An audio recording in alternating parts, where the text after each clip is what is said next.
अखिल भारतीय प्राकृतिक चिकित्सा परिषद और महात्मा गांधी काशी विद्यापीठ के द्वारा संयुक्त रूप से आयोजित किए गए 2 दिवसीय अखिल भारतीय प्राकृतिक चिकित्सा परिषद के 40वें राष्ट्रीय सम्मेलन में मुख्य अतिथि के रूप में वाराणसी पहुंची उत्तर प्रदेश की राज्यपाल आनंदीबेन पटेल ने कार्यक्रम के उद्घाटन सत्र को संबोधित किया। महात्मा गांधी काशी विद्यापीठ के गांधी अध्ययन केंद्र सभागार में आयोजित इस सम्मेलन में वाराणसी के तमाम छात्र, प्रोफेसर और काशी के प्रबुद्ध जन शामिल हुए। योग और प्राकृतिक चिकित्सा के साथ नेचुरोपैथी के विकास पर जोर देते हुए राज्यपाल ने कहा कि आज के आधुनिक युग में हम शुद्ध और सात्विक भोजन के लिए संघर्ष कर रहे हैं, क्योंकि हर चीज में मिलावट की जा चुकी है, लेकिन इन सभी का एकमात्र इलाज ध्यान और समाधि है। उन्होंने योग के महत्व पर प्रकाश डालते हुए कहा, शारीरिक और मानसिक विकास के लिए योग का होना बहुत जरूरी है। हमें अपनी पुरानी जड़ों से जुड़कर भारतीय पुरातन संस्कृति और इसके सभ्यता को बनाए रखने के लिए कार्य करना होगा। इस संगोष्ठी की अध्यक्षता कर रहे काशी विद्यापीठ विश्वविद्यालय के कुलपति प्रो आनंद कुमार त्यागी ने अपने संबोधन में प्राकृतिक चिकित्सा पद्धति के प्रति प्रतिबद्धता जाहिर करते हुए कहा, यह हमारे लिए काफी गौरव का विषय है कि हम लगातार नेचुरोपैथी पर जोर देते हुए योग और गांधीवादी चिकित्सा शैली को बढ़ावा देने की कोशिश कर रहे हैं। प्रो त्यागी ने बताया कि काशी विद्यापीठ विश्वविद्यालय में जल्दी ही नेचुरोपैथी पर स्नातक और परास्नातक स्तरीय पाठ्यक्रम शुरू किए जाएंगे, जिससे यहां पढ़ाई करने वाले विद्यार्थियों के लिए अनेक अवसर मिलेंगे। वाराणसी से बबलू चौरसिया की रिपोर्ट। लेकिन हम डरते हैं और मुझे ये कहना है आप सब लोगों को, इसी वजह से आज की पीढ़ी 80 साल, 90 साल, 100 साल शांति से जी रही है, अच्छा जीवन जी रही है। जैसे मेरे परिवार में जो हमारी बेटियां हैं, पोती पोता है, वे लोगों को मैं ही कहती हूँ कि जब मैं 80-82 साल की हूँ, आप लोग तो वहां तक पहुंच ही नहीं पाओगे।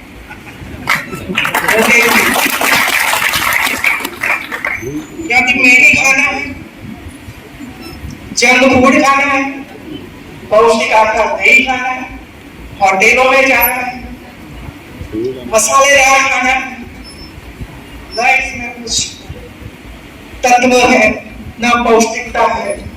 ऐसे खाने से क्या हम सोच सकते हैं कि 60 साल तक भी पहुंच पाएंगे कि नहीं पहुंच पाएंगे?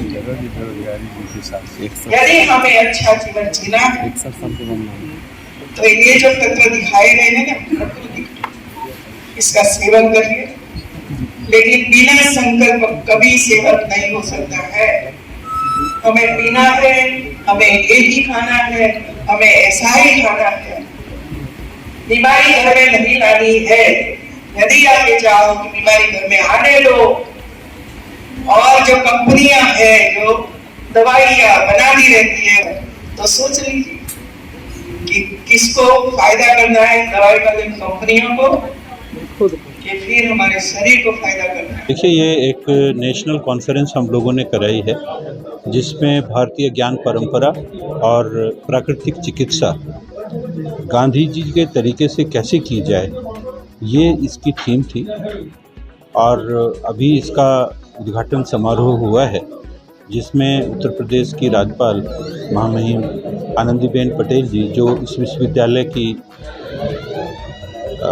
कुलाधिपति भी हैं, उन्होंने संबोधन किया और भविष्य में नेचुरोपैथी या प्राकृतिक चिकित्सा शिक्षा का क्या स्वरूप हो, उसके लिए दिशा निर्देश भी दिए। उन्होंने स्पष्ट रूप से कहा कि उत्तर प्रदेश में नेचुरोपैथी के यूजी और पीजी दोनों तरह के प्रोग्राम शुरू किए जाएं। मुझे यहाँ पे ये बताते खुशी होती है कि हमारे काशी विद्यापीठ में योगा और नेचुरोपैथी के ऊपर पहले से ही 2 तरह के प्रोग्राम हैं। हमारे पास पीजी डिप्लोमा भी है और हमारे पास सर्टिफिकेट कोर्सेज भी है।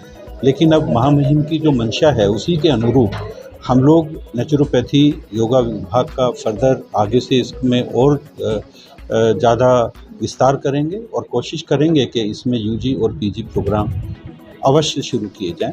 इसके साथ ही साथ हमने महामहिम से एक और भी अनुरोध किया है कि इस शिक्षा का मानकीकरण, जैसे बाकी जैसे इंजीनियरिंग है उसके लिए AICT होता है, एग्रीकल्चर की एजुकेशन है उसके लिए ICAR होता है, इसी तरह आयुष मंत्रालय में नेचुरोपैथी के लिए भी एक गवर्निंग बॉडी हो, जहाँ से ये नीति निर्धारण हो कि इस शिक्षा का स्वरूप क्या हो, क्या क्या पढ़ाया जाए। ये सारी बातें भी हमने महामहिम के संज्ञान में लेके आए हैं और उन्होंने आश्वासन दिया है कि प्रदेश में प्राकृतिक चिकित्सा को विशेष महत्व देते हुए ज़्यादातर यूनिवर्सिटीज़ में कोशिश की जाएगी कि इसके यूजी और पीजी प्रोग्राम शुरू किए जाएं। आज हमारे बीच जो अखिल भारतीय प्राकृतिक चिकित्सा परिषद है, उसके चेयरमैन डॉक्टर सान्याल जी भी हमारे बीच में आए और उन्होंने प्राकृतिक चिकित्सा के स्वरूप, उसके भविष्य और उससे क्या क्या पोटेंशियल है, इसके बारे में विस्तार से बताया। साथ ही साथ उन्होंने ये भी बताया कि इसमें किस तरह के प्रोग्राम विश्वविद्यालय शुरू कर सकता है। और सबसे अच्छी बात ये रही, क्योंकि ये सारी की सारी चीज़ें गांधी जी के विचारों के अनुरूप हों, वो एक सबसे बड़ी चीज़ है, क्योंकि काशी विद्यापीठ शुरू से ही गांधी जी के पदचिन्हों पे चलता है। और इस तरह हम लोग जो भी ये नेचुरोपैथी में नए प्रोग्राम शुरू करेंगे तो निसंदेह ये एक किस्म से गांधी जी के लिए एक सुंदर श्रद्धांजलि भी होगी।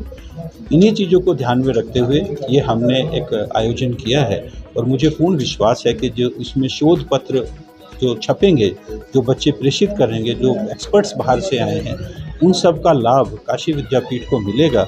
और हमें भविष्य में कौन से प्रोग्राम शुरू करने हैं, उनका क्या सिलेबस होना चाहिए, क्या क्या हमारी प्राथमिकताएं होनी चाहिए, ये सारा नीति निर्धारण इस कॉन्फ्रेंस के बाद हमारे लिए करना आसान हो जाएगा। सर, विद्यापीठ में यूजी और पीजी के कोर्स जो नेचुरोपैथी की आप बात कर रहे हैं, ये कब तक शुरू होंगे? देखिए, ये हमारी तो पूरी कोशिश है, क्योंकि एक बार आयुष मंत्रालय में इसके नियामक संस्था, नियामक निकाय एक बार बन जाता है, तभी यूजी और पीजी प्रोग्राम चल पाएंगे। और ये बात हमने महामहिम के संज्ञान में लेके आए हैं कि सरकार द्वारा इस तरह की चीज़ें शुरू की जाएं, ताकि नीति निर्धारण और क्या कोर्सेज का स्वरूप हो, ये हम प्रदेश स्तर पे निर्धारित करके, और हो सकता है कि अगले सालों से ही हम ये शुरू करें। हम लोगों ने तो पहले ही काशी विद्यापीठ में अपना जो ये विभाग है, जिसमें हम योग और नेचुरोपैथी के ऊपर बात करते हैं, इसका अलग विभाग ही बना दिया है और इसे फैकल्टी ऑफ मेडिकल साइंसेज में हम लोग शुरू करने वाले हैं। और जो हमारा गंगापुर कैंपस है, वहाँ पे हमारा योजना है कि हम एक ऐसा पूरा सेंटर करेंगे जहाँ पे हमारे 1-2 नेचुरोपैथी के डॉक्टर भी बैठेंगे, ताकि आसपास के लोगों को भी वो सेवा प्रदान की जा सके।